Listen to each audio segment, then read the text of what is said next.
വരനോ ബന്ധുക്കളോ സ്ത്രീധനം വാങ്ങുന്നത് മാത്രം കുറ്റകരമാക്കി 1961 സ്ത്രീധന നിരോധന നിയമം ഭേദഗതി ചെയ്യുന്നു. ഇതിനുള്ള കരട് നിയമപരിഷ്കരണ കമ്മീഷൻ സർക്കാരിന് കൈമാറി. ഇത് പരിശോധിച്ച് സർക്കാർ ചട്ട ഭേദഗതിയിലേക്ക് കടക്കും. നിലവിലുള്ള നിയമത്തിൽ സ്ത്രീധനം നൽകുന്നതും വാങ്ങുന്നതും കുറ്റകരമാണ്. സ്ത്രീധനം നൽകിയവരും കുറ്റക്കാരാകുമെന്ന ഭയത്താൽ പലപ്പോഴും വധുവിന്റെ ഭാഗത്ത് പരാതി ഉണ്ടാകാത്ത സാഹചര്യം ഉണ്ടാകുന്നു.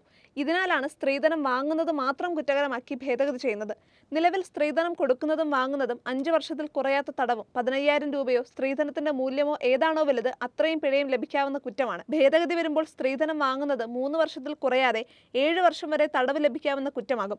പിഴത്തുക 50,000 മുതൽ 1,00,000 രൂപ വരെയോ സ്ത്രീധനത്തിന്റെ മൂല്യമോ ഏതാണോ കൂടുതൽ അത്രയുമായി ഉയർത്തും.